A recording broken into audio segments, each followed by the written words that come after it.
You're listening to Leadership Powered by Common Sense with your host, Doug Thorpe. Here's Doug. Well, hello again, everyone. I hope you're having a great day, whichever part of the day you may be in as you're listening to this. My name is Doug Thorpe, and I am your host on Leadership Powered by Common Sense. It's great to have you with us for another episode.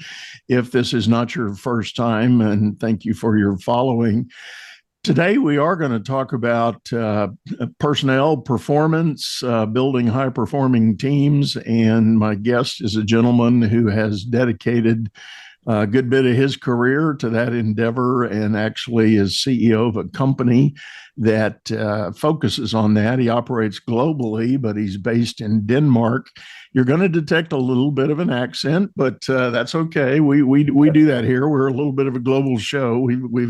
This is not unfamiliar to our audience. So his name is Torben Noerby. Torben, welcome to the show, sir. Thank you very much, Doug, and thank you very much for having me. I enjoy your show, so it's a pleasure to be here. Thank you. So, yeah, give us that sort of elevator pitch on what it is your company does right now. Absolutely. So I'm heading up People and Performance, which is Danish-based but internationally working consultancy. So we do leadership development, and we do that by tailor-making leadership academies, defining and developing the curriculum and doing the delivery. We do organizational development, so transformations, mergers, acquisitions, organizational transformations, cultural transformations. And the last part or third of my work is working with executive teams, doing executive team development. So how do we build high-performing executive teams in the context that they're in, so they can basically deliver on the strategy and make the company prosper. Yeah. So what was your journey personally to kind of go through your early years in career and moving into this? What's that story? I'll give you the short version and then you can ask more. Well, my interest in collaboration and leadership started as a boy. I was a Boy Scout and learned a lot about doing things together. I went into the Army as an 18-year-old, was selected and trained as a sergeant. So I took leadership of people much older than myself as a 19-year-old. Then I was admitted to the Officers Academy, was trained an officer, spent 10 years in the Army, and then I left the Army, went into retail, became an operation manager, still out of the interest in leadership. I transitioned into HR, working with leadership development and transformations, changed to a global company, worked with transformations globally in that company for some years. And then in 2007, I formed People and Performance, along with some other guys, driven by the interest of understanding what are the key performance drivers in an organization, and how do we convert that into leadership that mobilizes the organization to own that agenda and drive that agenda. So that I did that the first 7-8 years, and then I got curious to knowing more about how do we actually understand how to tailor make and hit the real performance drivers. And that led to doing a doctorate at Henley Business School in the United Kingdom. So I spent some years along with my consulting doing that research, global research, and that ended up in 2021 finalizing that doctorate. And then I spent a couple of years writing this book along with the consulting, and that's where I'm at right now. So basically the track is one hand on practical leadership and the other hand on saying, and every time we give an advice or develop a practice together with a company, we want to know that it's rooted and backed up by research. And all the way through my journey, I've had the pleasure of being a leader myself. So in very different contexts, the Army, working internationally in the Army, retail, global company, and then leading consultants, which is a different ballgame, I can tell you. Totally.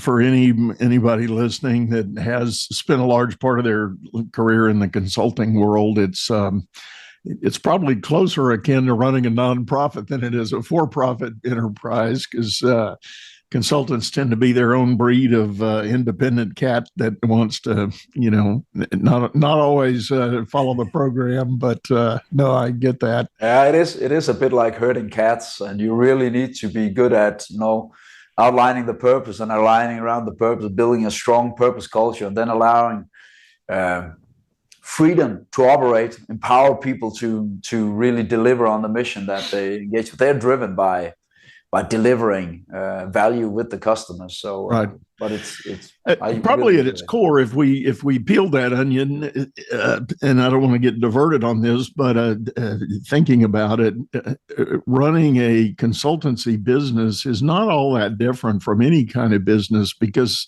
the key challenge is just identifying the right people and determining what their highest and best use can be, or some call it their zone of genius, and see where that fits in your framework of how you've defined the bigger picture. And if you can do that, you've got a really great consultancy going on. And that's, again, not unlike most business. If you can do that with your teams, you're going to have a good outcome. I fully agree. And you can say that now the hallmark of driving a consultancy is how long are your partnerships with your customers. So if you stay and evolve with your customers and continue to deliver value on their agenda because you understand how they develop, then I think that's the best hallmark. And we're proud that we have customers from the very first years that has followed us the whole way through. So we have very long partnerships. And then I've got a reflection on what you say. It's not unlike most companies. So there are some denominators. So the drive from purpose and getting meaning out of your work, that's for sure valid anywhere. But if you look at the openness of the organization, so the outside influence reaching into a consultancy compared to a manufacturing company, for example, where you've got a more closed system, that's one of the contextual differences that we need to recognize. Because if we apply the same leadership practices in those two different contexts, then we won't get full effectivity. So we need to recognize those differences, and then at the same time really understand the human at the center, like you say. So we create a meaningful work life that aligns with the company's purpose. So I fully agree with what you said, though. I appreciate that distinction, and I think I would have to admit I agree with you. I think it leads to another point about being an effective leader, and that is the willingness and ability to flex depending on the environment and the circumstance you're in. Again, flexing to obtain the best outcome, not just for the sake of change, but and what came to my mind as you were describing that, I've told this story before, but I'll repeat it. I had a client at one of the large global brands, senior executive who, I'm not going to name names of where she landed, but I will name the name of where she came from. She came from the Nike Corporation and went into this other business, was recruited in. And what we started talking about was the notion that her experience at Nike, which shaped most of her early leadership career, Nike was a whole collection of self-starters, highly energized, highly creative, energetic. So she had the ability to sort of lead from the rear. Yeah. She could assemble the team, give them a mission, and say, to use a military phrase, let's take that hill over there, and boom, they were gone, and they would go get it done. But at the new company, she was given a large team and tried to lead from behind just as a kind of a natural. Well, culturally at this new company, that's not the way they operated. Oh. People were accustomed to waiting for leadership from the front, pull me along where you want me to go. Yeah. And she was struggling with knowing that that was the right shift to make in her own leadership development. And that became a large part of our work together, was that, yes, that is appropriate. You're not abdicating something, or you're not missing something if you choose to reposition of leading from the rear or leading from the front. I really, this is really a great example of what contextual leadership is all about. So there are basically two sides to contextual leadership. One is to match the context in order to lead effectively, and the other is to shape the context to promote the organizational intentions and promote performance and engagement. And in this case, what she experienced was that if we've got two levers in matching the context. One is whether we open or close in our leadership. So if we open, we want people to come up with ideas, innovate, change things, reinvent things. We want them to take the choices that they want to give them freedom of, are they going to do like this or going to do like that? Whereas in a more closing leadership approach, we want to say, yeah, but we need to adhere to these standards because it's the repeatability that gives us efficiency. So that's one side of it. And the other one is, how much are you directing towards, how much are you actually sharing leadership? And that's where the big difference, as I hear you, was, because if you come from an environment where you've been used to sharing leadership a lot, empowering people, and they've got the expertise to take that empowerment, and they've got the personality composition, the people composition to drive that, and you come into a different context where the expertise levels might be different, the intentions might be different, then you need to match that enough and then start considering, do I need to shape the context, build more empowerment culture because I want them to take more responsibility? But you have to match first, and then you can start shaping through involvement, through development. So this is a very, very good example, and that recognition of where are the contextual differences and how does that affect performance and engagement, and turning that around and understanding what does that require from me as a leader with my practices, so that I shift my practices to match, and then I consider and have the discussion in the leadership team. Do we need to shape more discipline culture? Do we need to put more focus and ambition into the culture? Do we need more empowerment in the culture? And then start working on that. So beautiful example. I love that. And quickly, let me say to the audience here, I think we glossed over your book. You sort of flashed it, but say the name of the title. Yeah, absolutely. So the book is called The Contextual Leader. Yeah. And it addresses those two dimensions in contextual leadership. And now you can see that it's quite a brick of a book, but the first 75 pages gives you the approaches. And then the remainder of the book dives into the different contextual factors that exercise an influence on performance, engagement, and leadership. So once you've been through the first 75 pages, you'd identify the 3 or 4 crucial factors in your context, and then it's a handbook. Then dive into those contextual factors and find out how can we work with those to match them, and how can we work with those to shape them in a direction that supports performance better. In my experience working with leaders, I think one of the challenges that is inevitably there, particularly for those that have fundamentally spent their whole career in one organization, and 10, 15, 20 years, depending on how you want to define that.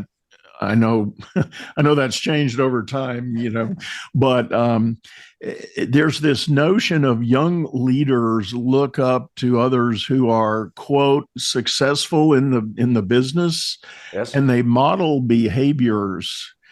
And that's not always a good solution. That's not always a good answer, because if for instance, if the organization has a legacy of pretty heavy command and control, almost military-like leadership, the modern world is the workforce is calling for a little more humanistic approach from their leaders, a little more empathy and compassion, a little more relatability.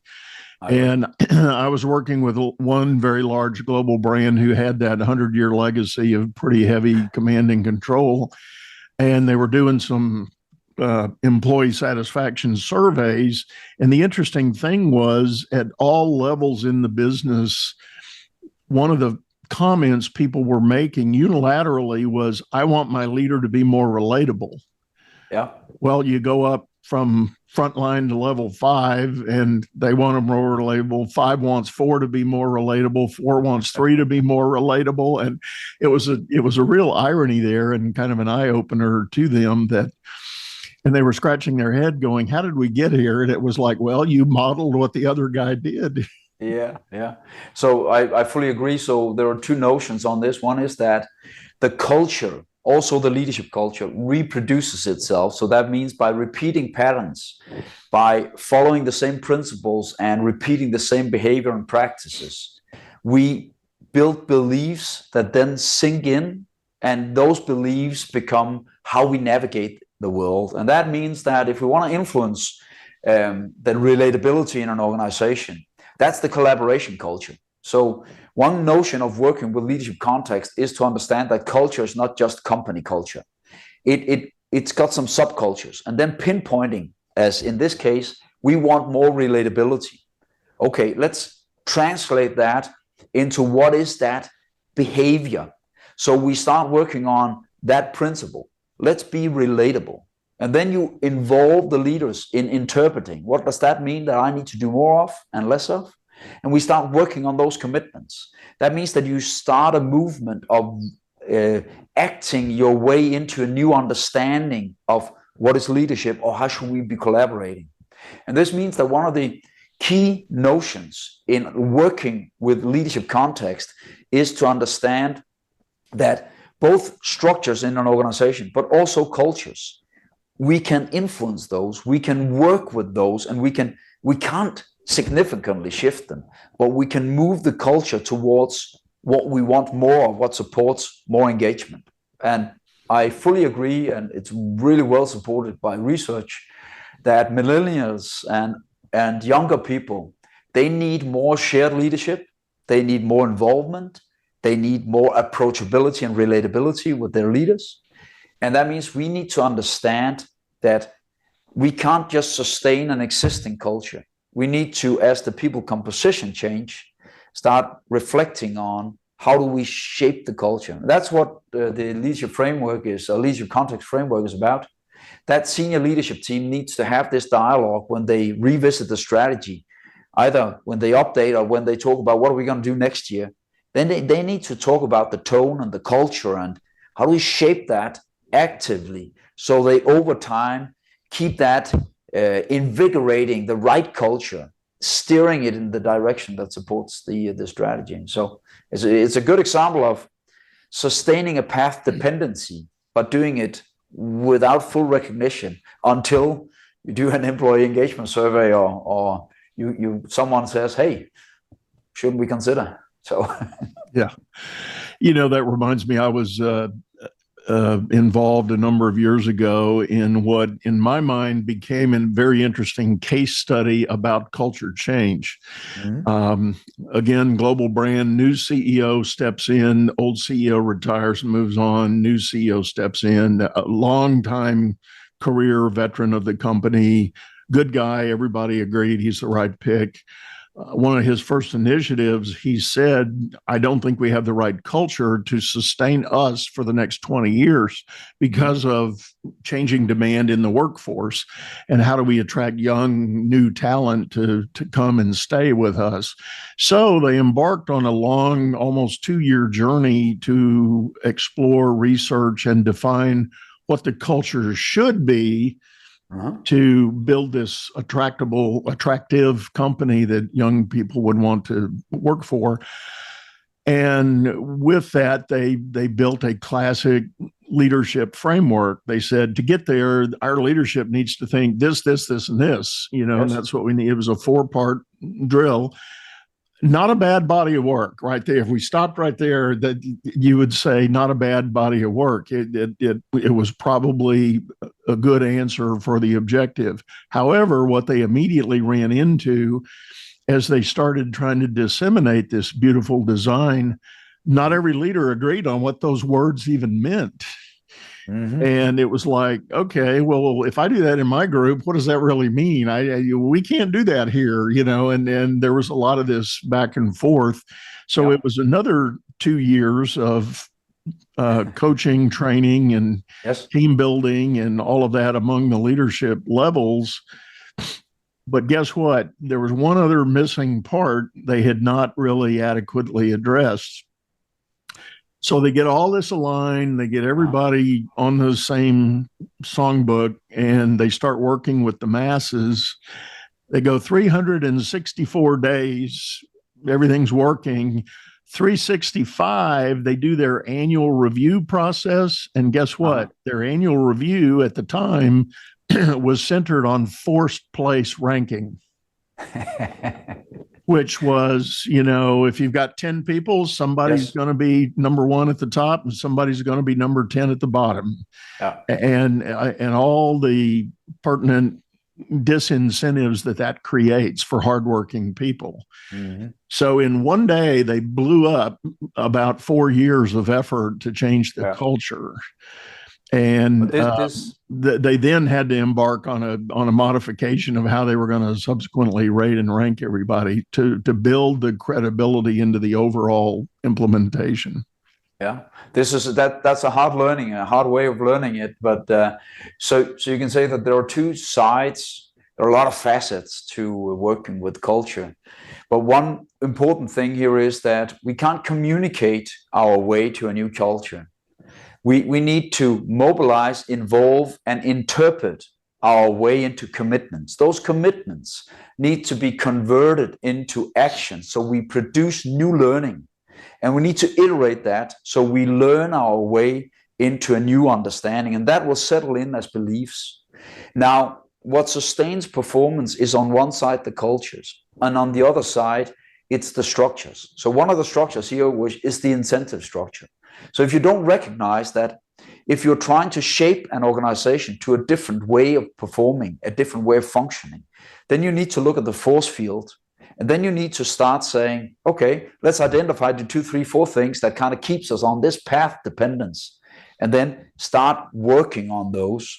And the notion or the experience of leaders saying, but I disagree with that word, I don't interpret it in the same way that you do, is really at the heart of how you shape culture. So in the book, there is a framework called the PIA framework, which is you need to work from principles, you need to involve and interpret with your people, then you need to act in order to align your way into a new way of acting, because that shapes culture. That comes from organizational learning, but it also comes from the Global Leadership Context Study, which is where I interviewed or had leaders, experienced HR people and leadership scholars from all over the world agree on what are the key measures that allow us to shape culture, to shape context. And that's what ended up being a rather practical framework saying, hey, if you want to make a team act differently, this is the approach. And we need to roll that into the organization and mobilize people to do that. So when you develop the new foundation for shaping culture, you can do that in a smaller circle because we want it to be fit for future, like in the example you gave. But after that follows a mobilization that needs to run through the organization, taking the time, but also reiterating, coming back so that we learn what does this actually, how do we convert this into something that makes sense and is meaningful in the different parts of the organization. So what people often miss out on the cultural side is that it's that interpretation, overlapping interpretation circles through the organization that moves the needle. That takes time, but it also requires a shift in leadership. And that's where we can make the leaders act their way into becoming new role models at the same time as they shape the behavior and beliefs in the organization. So the book lays out a very practical approach to working with culture change, something that, well, there are a few approaches to working with culture change, but the organizational side of it is not that described in the literature that's accessible. That's one of the key findings actually coming out of the studies. Let me ask you this, Torben, and please tell me if you disagree. I have come to a conclusion in my own work and experience that when business leaders want to talk about culture and creating the right culture and doing the things for culture, culture is not all that mysterious. Culture, in my book, can be defined simply as how do we agree we want to do things? How do we do what we do?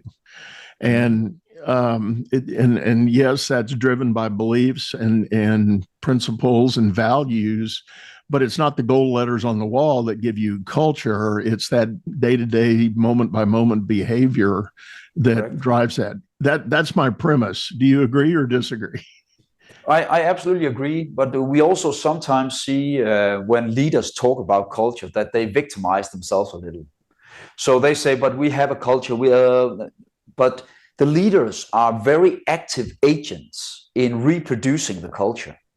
So we've got attractors in the organization, front runners, both positive and negative front runners. So we've got some significant voices that sustain a culture.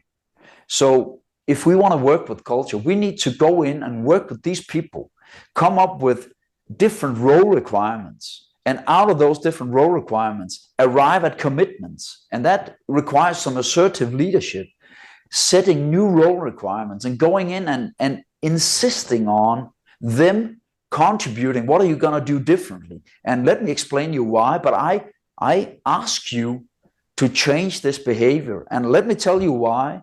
Because we want to be active agents in the role modeling from us as leaders, but also from the significant players in the organization. So I fully agree that culture is the way we do things around here. And that's by looking to, what are the norms that are reinforced by the significant players. But as leaders, we are one of the biggest influences of that culture. Agreed. But a lot of people, also leaders, become a bit complacent to the culture, and then they start victimizing themselves. And we need to move into that, actively shaping the culture, reproducing the culture that supports the organizational intentions. Yeah. And yes, I go back to the global brand I was describing that was a kind of a case study on culture change. To their credit, the senior leadership team, the one thing they did do after they had done all the work to create some alignment and have the discussions and have the, really intentional modeling and role definition, as you described, as time went on, there was a leader they had the, C-suite, and then it was like L2, L3, L4. Mm-hmm. I think this was an L2 leader that was refusing to change. And they instigated an early retirement for that individual. They said, and I mean, they did all the lead up discussions and dialogue and negotiating, but this leader just wasn't buying it. He said, no, I've done it this way for 20 plus years. Don't see a need to change. And they said, well, guess what? Then you're not needed here anymore. And so, that, because of the high visibility of this one leader, that got everybody's attention. All right, now we're serious. Now we're serious about implementing this change. Yeah. So you can say that the involvement, the mobilization, and that dialogue and those commitments in the organization very often needs to be followed by a few iconic moves, like the iconic move you talked about, saying we also really want to show that we mean business in a new way, and these are influencing factors which relate to the people composition. So what kind of people do we have in the organization? It relates to the way we organize. So what's the interdependency? What's the centralization versus the decentralization, and so forth? And then it relates to the different parts of the culture, where we've got 12 building blocks, and identifying the right building block, that's the one that we want more of, but that relates directly to the strategy and the intentions. So if you're doing a shift in your strategy, then you need to understand that then we need to take a good look at the cultural traits, the cultural reproducing patterns do they still support what we want in the organization? And the reason that Peter Drucker came up with the quote of saying, well, culture eats strategy for breakfast. That's because if you don't do that, visiting your culture and see whether it aligns and how you actually mold that, shape that, then there is a risk that you've got strategic drift because you've got path dependency. And that means that we keep moving in that direction. And in the book, there are a couple of really good examples of this. One very brief example is a need to change the sales force behavior because they kept making tailor-made agreements with the customers. And the company was moving towards more standardized solutions. Now, what they found was that moving towards more standardized solutions all of a sudden shifted the performance in the sales force because some salespeople were not good at the standardized solutions. They were good at tailor making and the other way around. So they needed to realign that. They structured the sales organization differently so that they made a dedicated sales force for the standardized solutions. And then they kept the tailor-made part for the big enterprise solutions where you do need some. So this about that alignment, because the behavior at the customer table, that's where the value is created. And you need to align that to the shift in the strategy where we want more, standard solutions alongside the tailor-made solutions. So it's not rocket science, but you need first to look at all the context and then say, let's pinpoint the few crucial factors, and then let's start aligning that. And that happens through leadership. It doesn't come by communicating a PowerPoint or it needs to involve people, right? Well, and I think about in your example there, having the standardized solution, a larger shift to that for the bulk of your business. Mm-hmm. That is fundamentally the only way to maintain margin objectives. If you want to set your goals for company performance financially, you have to protect a margin or establish some margin goal to indicate what that profitability may be. And if you're just all over the board with the way you structure deals, every deal has a different margin. And is the sum of the parts going to make your goal or not? And I learned that in a big way in my early years in banking. And I have spoken of this before, but we had an internal system that had been designed custom for us. Mm-hmm. We could analyze every customer relationship in the bank, whether you were a small consumer with nothing but a checking account and maybe a savings account, or a large global brand banking with us and had multi-million-dollar loan facilities with us. Our system calculated your contribution to our profit. Uh-huh. And we could monitor that monthly, quarterly, year-to-date, and prior year. And so what happened, the way it was played out, that became part of our decisioning process. When a customer came, pretty much regardless of size, with a fairly large request, like, mm-hmm. Hey, I'm expanding my business. I need a loan for $10 million. Okay, yeah. Well, that was part of the analysis. We would go look at that individual historic profitability contribution, and we would determine whether or not we wanted, number one, did we want to continue the business with this person? Maybe yes, maybe no. But if they seemed to be a solid customer, how willing were we to customize the offer? Yep. Could we give them a discount point on their loan rate? Maybe so. Maybe that was okay because we made it up in a lot of other ways with that relationship. But I have subsequently, having learned that in my banking experience, I've coached a lot of business owners. I've asked them, do you know your either project profitability or your customer profitability, either by sector or segment? And a lot of times they go, I don't know what that is. I've never heard of that. I have no idea what you're talking about. But it pinpoints, Doug, it pinpoints a crucial, basic or fundamental understanding in working with the context. So we need to understand the value drivers of the process we are addressing. So we don't talk about context just what's the context? And then we can list a bunch of factors. We need to start by saying, okay, what is the process we're talking about? Is it decision processing? Is it a value creation process? Is it an information processing process? Is it risk mitigation? Is it resource allocation? So, and when we pinpointed that, then that allows us to say which contextual factors do we need to work on in order to shape that and support that value creation. In your case, you had ramped up the formalization, the process descriptions, the measurements of the different components to a very high level. Then I reckon that you had also discussed who makes which decisions. So the centralizations of decisions on the leeway of giving, how big a rebate can we give, or how can we discount this? So those two are drivers of making a process repeatable. And it's two of the levers in understanding our risk readiness.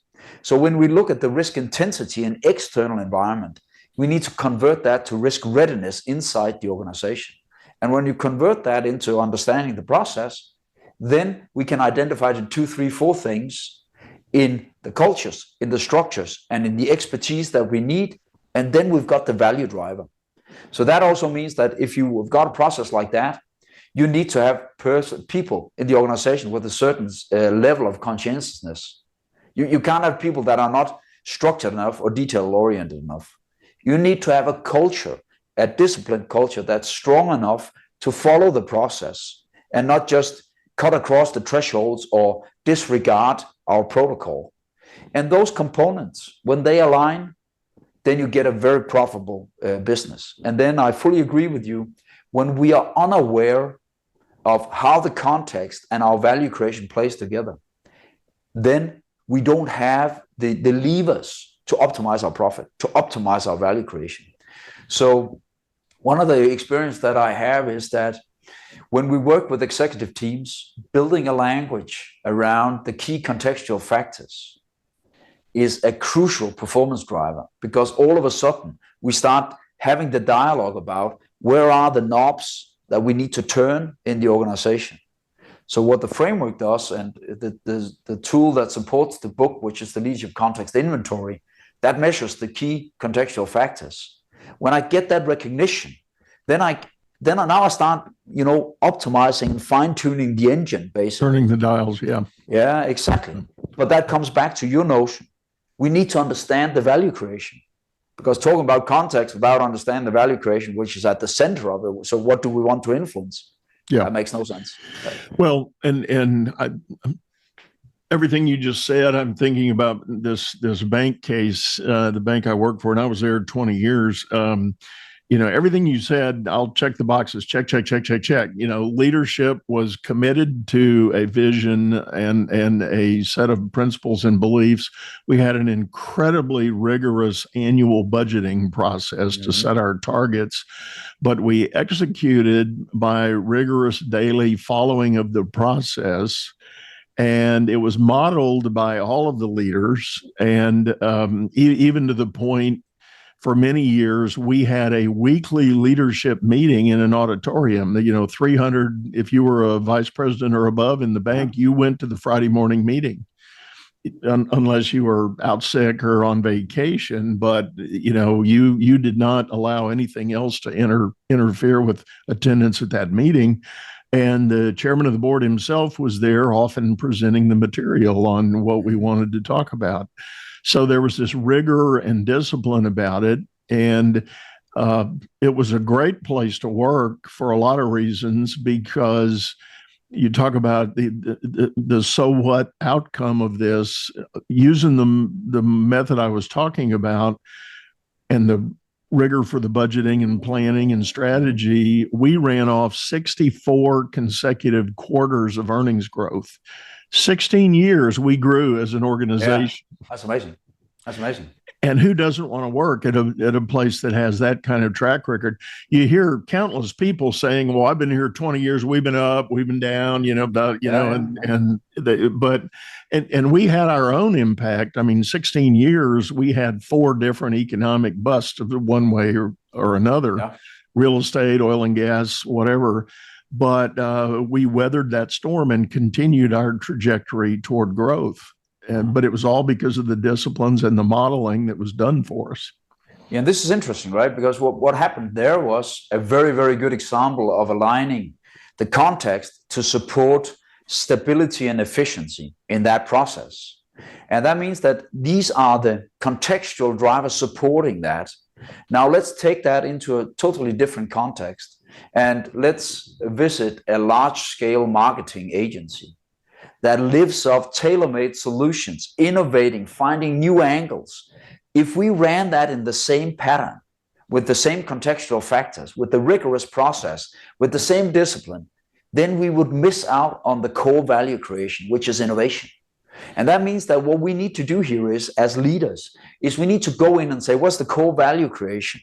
How do I draw a line of sight from that to the behavior I want in the organization? Ideation, piloting, experimenting.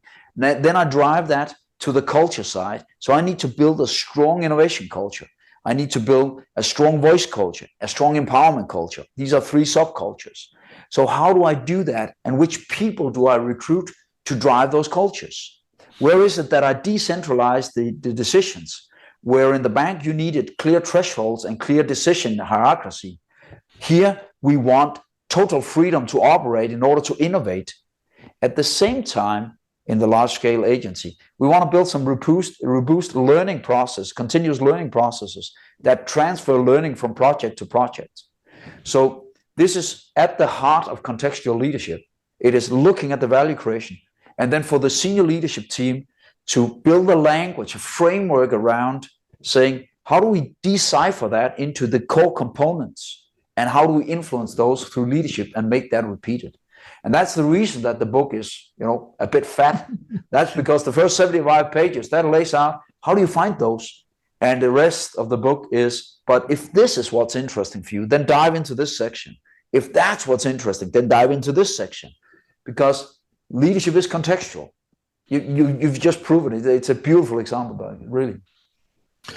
Well, I love, that view or that thinking on it about the notion that leadership is contextual, and the best leaders know how to read the room is my common sense answer for it. You look at your situation, you do a quick and hopefully accurate assessment of how you're going to now have to show up to be able to create the best outcome. And that is where the art and science of leadership kind of come together. It's one thing to be, you hear a lot about, give me the data, show me the data, show me the data. I've got a gentleman right now that says his boss is driving him crazy. There's a really critical organizational restructuring decision that needs to be implemented. It's been mandated by the CEO. Mm-hmm. But this interim boss just keeps saying, show me the data, show me the data, show me the data. And my person feels like he's done that. We've had the data. We know what, we know how big the box is. Now let's make a decision. Let's move forward. And there's a struggle to get there. But contextually, I think the other leader that's at question here is just not comfortable yet with what the change indicates and is trying to rationalize it. Yeah, but you could say that there's one thing that's very important here, and that is that when we work with context and trying to optimize context, then we need to make some decisions and implement those changes. It's a bit like cooking. So when I'm preparing a dish, I'm stirring the pot and I'm looking at it and I taste it and I go, I need a bit more of this or a bit more of that. Then I look at the ingredients and then I say, I think this will work. And then I add that, I stir it a bit, I make it take effect, and then I taste again. And that's what organizational development is about. Because you can't redesign an organization, then you get it right. You need to say, what are the key levers? How do they influence performance?